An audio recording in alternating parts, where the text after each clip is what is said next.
कैसा जा रहा सर तुहाडा सफ़र सीएम पंजाब चैंपियन लीग से बतौर कप्तान? अस्सलाम वालेकुम सलीमी भाई, कैसे हैं आप? ठीक हैं जी बिल्कुल ठीक ठाक, शुक्र है अल्लाह ताला का। आप ठीक है? अच्छा जी सब ठीक, शुक्र अल्लाह का। बड़ा अच्छा सफर जा रहा है। हम लोगों का कल मैच था, हम लोग कल मैच जीते हैं और जो इन्होंने इंतजाम किए हुए थे यहाँ पे जैसे टूर्नामेंट को लेके जा रहे हैं, आई थिंक के बड़े all the credit goes to CM Punjab जो मरियम नवाज साहब हैं उनको जाता है। और मुझे सुनने में भी यही आ रहा है कि वो जिस तरह क्रिकेट के लिए वो काम करना स्टार्ट किया वैसे दूसरी स्पोर्ट्स के लिए उन्होंने काम करना स्टार्ट किया, तो बड़ा अच्छा इनिशिएटिव। अच्छा इसमें आपको पता है कि बहुत ज़्यादा पुरकशिश इनामात भी हैं, सीनियर और जो जूनियर प्लेयर हैं वो भी, इनका भी कम्बिनेशन बनाया गया है। आप भी चूँकि पाकिस्तान टीम की बाकायदा नुमाइंदगी कर चुके हैं, तो जब आप जैसे सीनियर प्लेयर जूनियर के साथ खेलते हैं तो जो जूनियर प्लेयर है कितना फ़ायदा होता है उनको? आई थिंक ये बड़ा अच्छा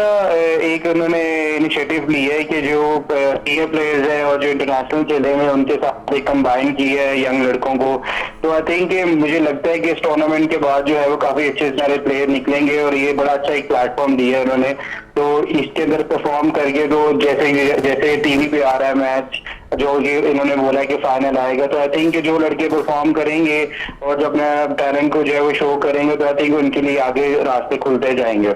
अच्छा उस्मान कादर साहब, चूँकि 12 टीमें हैं और आप भी एक टीम यानी लाहौर स्ट्राइकर की जो टीम है उसकी क़यादत कर रहे हैं, कैसी आपकी तैयारियां हैं? क्या समझते हैं कि लाहौर स्ट्राइकर ही इस लीग की, चैंपियन लीग की फातेह होगी, चैंपियन होगी? कैसे देखते हैं आप?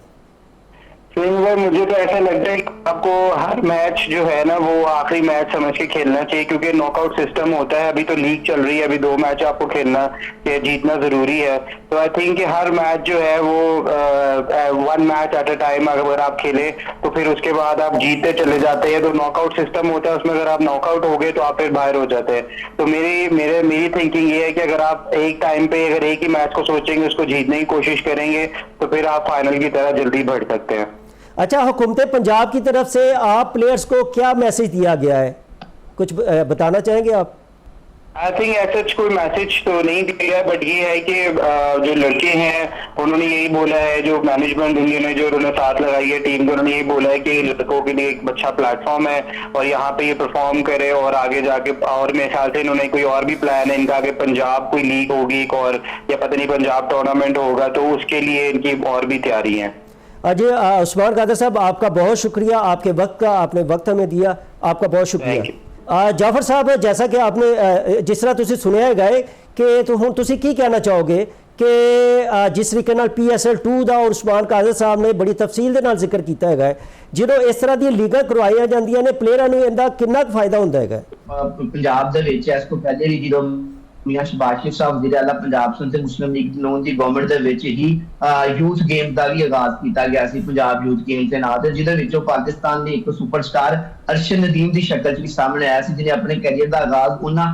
पंजाब यूथ गेम तो कीता ते फिर जाके ओलंपिक्स दे विच पाकिस्तान लई गोल्ड मैडल जित्तिया। ਤੇ नो डाउट एक विजन ते है सीएम साहिबा ने ਜਿਹੜਾ ਕੀਤਾ, ਜੇ ਉਸਮਾਨ ਸਾਹਿਬ ਵੀ ਦੱਸ ਰਹੇ ਸਨ ਕਿ ਉਹਨਾਂ ਨੇ ਕਿਹੋ ਮੈਸੇਜ ਦਿੱਤਾ ਹੈ ਕਿ ਤੁਸੀਂ ਜੇ ਅੱਛਾ ਪਰਫਾਰਮ ਕਰੋਗੇ ਤੇ ਇੱਕ ਜਿਹੜਾ ਸੂਬਾਈ ਲੈਵਲ ਦੀ ਚੈਂਪੀਅਨਸ਼ਿਪ ਹੈ ਤੁਹਾਡੇ ਲਈ ਇੱਕ ਐਸਾ ਪਲੇਟਫਾਰਮ ਹੈ ਜਿਹਦੇ ਤੇ ਤੁਸੀਂ ਆਪਣੀ ਜਿਹੜੀ ਟੈਲੈਂਟ ਹੈ, ਆਪਣੇ ਸਕਿੱਲਸ ਨੂੰ ਵਿਖਾ ਸਕਦੇ ਹੋ। ਜਦੋਂ ਤੁਸੀਂ ਇਸ ਲੈਵਲ ਦੇ ਉੱਤੇ ਇਸ ਚੈਂਪੀਅਨਸ਼ਿਪ ਦੇ ਵਿੱਚ, ਚੈਂਪੀਅਨਸ ਲੀਗ ਦੇ ਵਿੱਚ ਆਪਣੀ ਸਕਿੱਲਸ ਵਿਖਾਓਗੇ ਤੇ ਤੁਹਾਨੂੰ ਫਿਰ ਇਸ ਤੋਂ ਬਾਅਦ ਇੱਕ ਜਿਹੜਾ ਵੱਡਾ ਇਵੈਂਟ ਸੂਬਾਈ ਲੈਵਲ ਤੇ ਹੋਣ ਜਾ ਰਿਹਾ ਉਹਦੇ 'ਚ ਤੁਹਾਨੂੰ ਨੁਮਾਇੰਦਗੀ ਦਾ ਮੌਕਾ ਮਿਲੇਗਾ। ਤੇ ਜੇ ਤੁਸੀਂ ਉਹਦੇ 'ਚ ਵੀ ਆਪਣੇ ਜਿਹੜੇ ਸਕਿੱਲਸ ਨੇ ਉਹਨਾਂ ਨੂੰ ਅੱਛੇ ਤਰੀਕੇ ਨਾਲ ਸ਼ੋਕੇਸ ਕਰੋਗੇ, ਵਿਖਾਓਗੇ, ਤੇ ਹੋ ਸਕਦਾ ਤੁਸੀਂ ਪਾਕਿਸਤਾਨ ਕ੍ਰਿਕਟ ਬੋਰਡ ਨੂੰ ਵੀ ਇੰਪ੍ਰੈਸ ਕਰਨ 'ਚ ਕਾਮਯਾਬ ਰਹੋ ਤੇ ਤੁਸੀਂ ਕਿਸੇ ਸਿਲੈਕਟਰ ਦੀ ਅੱਖ 'ਚ ਵੀ ਆ ਜਾਓ, ਉਹਨਾਂ ਦੀ ਨਜ਼ਰ 'ਚ ਵੀ ਆ ਜਾਓ ਤੇ ਤੁਹਾਨੂੰ ਫਿਰ ਉਸ ਤੋਂ ਬਾਅਦ ਅੰਡਰ 19 ਜਾਂ ਕੌਮੀ ਟੀਮ 'ਚ ਖੇਡਣ ਦਾ ਮੌਕਾ ਮਿਲ ਸਕੇ। ਤੇ ਮੈਂ ਵੀ ਨੌਜਵਾਨਾਂ ਨੂੰ, ਨੌਜਵਾਨ ਖਿਡਾਰੀਆਂ ਨੂੰ ਇਹੋ ਹੀ ਪੈਗਾਮ ਦੇਣਾ ਚਾਹਾਂਗਾ ਕਿ ਉਹਨਾਂ ਨੂੰ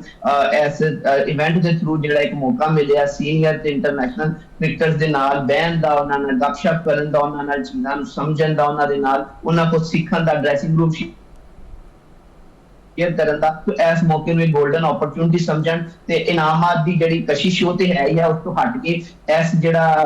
चैंपियंस लीग इस इवेंट नूं अपने कैरियर लई एक कह लो कि एक नवां पासपोर्ट समझण, जिहड़ा उन्हां दा जिहड़ा बैन अवी कैरियर है ਉਹਦੇ ਲਈ ਉਹਨਾਂ ਨੂੰ ਅੱਗੇ ਲੈ ਕੇ ਜਾ ਸਕਦਾ ਹੈ। ਤੇ ਖਿਡਾਰੀਆਂ ਨੂੰ ਚਾਹੀਦਾ ਹੈ ਕਿ ਭਰਪੂਰ ਮਿਹਨਤ ਕਰਨ ਤੇ ਗਵਰਨਮੈਂਟ ਨੇ ਜਿਹੜੀ ਉਹਨਾਂ ਨੂੰ ਫੈਸਿਲਿਟੀਜ਼ ਤੇ ਜਿਹੜੀ ਸਹੂਲਤਾਂ ਤੇ ਜੀ ਬਿਲਕੁਲ, ਜਿਸ ਤਰੀਕੇ ਨਾਲ ਤੁਸੀਂ ਵੀ ਕਿਹਾ ਗਿਆ ਕਿ ਮੁੰਡਿਆਂ ਕੋਲ ਜਿਹੜੇ ਨਵੇਂ ਮੁੰਡੇ ਨੇ ਉਹਨਾਂ ਕੋਲ ਬਹੁਤ ਸੁਨਹਿਰੀ ਮੌਕਾ ਹੈਗਾ ਕਿ ਉਹ ਆਪਣੀ ਸਲਾਹੀਅਤ ਦਾ ਇਜ਼ਹਾਰ ਕਰਨ ਔਰ ਪਾਕਿਸਤਾਨ ਦੀ ਜਿਹੜੀ ਹੈਗੀਆਂ ਨੇ ਕੌਮੀ ਟੀਮਾਂ ਹੈਗੀਆਂ ਨੇ ਉਹਦੇ ਵਿੱਚ ਸ਼ਾਮਲ ਹੋਣ ਔਰ ਪੂਰੀ ਦੁਨੀਆ ਦੇ ਵਿੱਚ ਛਾ ਜਾਣ। ਤੇ ਇਹ ਮੈਂ ਸਮਝਦਾ ਵਾ ਕਿ ਬੜੀ ਵੱਡੀ ਖੁਸ਼ਖਬਰੀ ਹੈ। ਇੱਕ ਹੋਰ ਖੁਸ਼ਖਬਰੀ ਜਾਫਰ ਹੁਸੈਨ ਸਾਹਿਬ ਇੱਕ ਹੋਰ ਹੈਗੀ ਹੈ ਕਿ ਫਾਤਮਾ ਜ਼ਾਹਰਾ, ਤੁਹਾਨੂੰ ਪਤਾ ਹੈਗਾ ਹੈ ਕਿ ਉਹਨਾਂ ਨੇ ਵਾਹਿਦ ਖਾਤੂਨ ਐਥਲੀਟ ਬਾਕਸਰ ਹੈਗੀ ਸੀ ਜਿਨ੍ਹਾਂ ਨੇ ਪਾਕਿਸਤਾਨ ਵਾਸਤੇ ਮੈਡਲ ਜਿੱਤਿਆ ਹੈਗਾ। ਅੱਜ ਉਹ ਲਾਹੌਰ ਵੀ ਪਹੁੰਚ ਚੁੱਕੀ ਹੈਗੀਆਂ ਨੇ ਔਰ ਉਹਨਾਂ ਦਾ ਬੜਾ ਪੁਰਤਪਾਕ ਇਸਤਕਬਾਲ ਹੋਇਆ ਹੈਗਾ। ਫਾਤਮਾ ਜ਼ਾਹਰਾ ਖਾਤੂਨ ਬਾਕਸਰ ਹੈਗੀ ਹੈ, ਉਹਨਾਂ ਦੀ ਇਸ ਕਾਮਯਾਬੀ ਨੂੰ ਤੁਸੀਂ ਕਿਸ ਤਰ੍ਹਾਂ ਦੇਖਦੇ ਗਏ ਤੇ?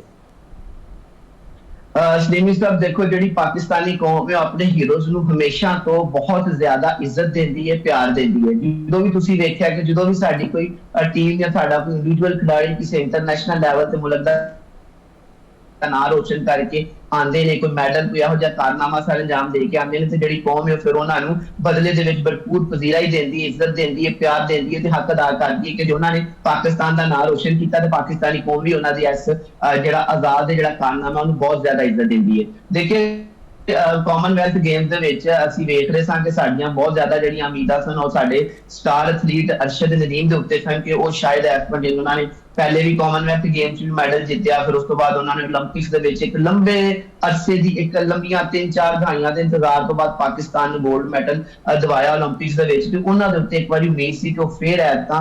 ਜਿਹੜਾ ਕੌਮ ਦਾ ਤੇ ਮੁਲਕ ਦਾ ਜਿਹੜਾ ਸਿਰ ਉਹ ਫਖਰ ਨਾਲ ਬੁਲੰਦ ਕਰਨਗੇ, ਲੇਕਿਨ ਇਸ ਤਰ੍ਹਾਂ ਨਹੀਂ ਹੋ ਸਕਿਆ। ਤੇ ਜੈਵਲਿਨ ਥਰੋ ਦੇ ਵਿੱਚ ਜਿਹੜਾ ਉਹਨਾਂ ਦਾ ਜਿਹੜਾ ਇਵੈਂਟ ਸੀ ਉਹਦੇ ਵਿੱਚ ਉਹ 9ਵੇਂ ਨੰਬਰ ਤੇ ਆਏ ਤੇ ਅਗਲੇ ਰਾਉਂਡ ਦੇ ਵੀ ਕੁਆਲੀਫਾਈ ਨਹੀਂ ਕਰ ਸਕੇ। ਤੇ ਇਸ ਸਾਰੇ ਸਿਨਾਰੀਓ ਦੇ ਵਿੱਚ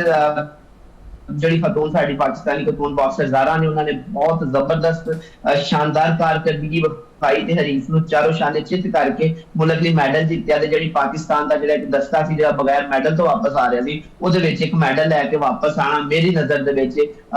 ਸਾਡੀ ਖਤੂਨ ਬਾਕਸਰ ਦੀ ਬਹੁਤ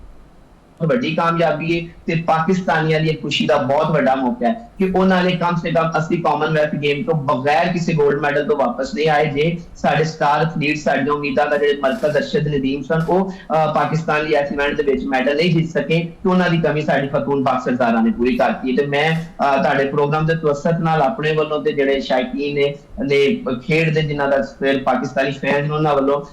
ਖਤੂਨ ਬਾਕਸਰ ਜ਼ਾਹਰਾ ਨੂੰ ਬਹੁਤ ਬਹੁਤ ਮੁਬਾਰਕਬਾਦ ਭੇਜਦੇ। ਅੱਛਾ ਸਲਾਮ ਪੇਸ਼ ਕਰ ਜਾਫਰ ਸਾਹਿਬ, ਟੋਟਲ 21 ਖਿਡਾਰੀਆਂ ਨੇ ਕਾਮਨਵੈਲਥ ਗੇਮਸ ਦੇ ਵਿੱਚ ਹਿੱਸਾ ਲਿਆ ਸੀ। ਸਿਰਫ ਫਾਤਮਾ ਜ਼ਾਹਰਾ ਦੇ ਇਲਾਵਾ ਕੋਈ ਵੀ ਜਿਹੜਾ ਐਥਲੀਟ ਮੈਡਲ ਨਹੀਂ ਜਿੱਤ ਸਕਿਆ ਹੈਗਾ। ਹਾਲਾਂਕਿ ਜਿਹੜਾ 2026 ਦੇ ਜਿਹੜੇ ਕਾਮਨਵੈਲਥ ਗੇਮ ਸੀ ਉਹਦੇ ਵਿੱਚ ਪਾਕਿਸਤਾਨ ਨੇ 2 골ਡ ਮੈਡਲ ਸਮੇਤ 7 ਮੈਡਲ ਜਿੱਤੇ ਗਏ ਸੀ। ਔਰ ਮੈਂ ਤੁਹਾਨੂੰ ਇਹ ਵੀ ਦੱਸ ਦਿਆਂ 1962 ਦੇ ਵਿੱਚ ਪਾਕਿਸਤਾਨ ਨੇ 8 골ਡ ਮੈਡਲ ਜਿੱਤੇ ਗਏ ਸੀ। ਜਾਫਰ ਸਾਹਿਬ, ਇਹ ਪੁੱਛਣਾ ਚਾਹ ਰਿਹਾ ਵਾਂ ਕਿ ਜਿਹੜੀਆਂ ਦੂਸਰੇ ਦੁਨੀਆ ਦੇ ਦੂਸਰੇ ਕੌਮਾਂ ਨੇ ਉਹ ਤਾਂ ਅੱਗੇ ਜਾਂਦੀਆਂ ਨੇ, ਅਸੀਂ ਆਪਣਾ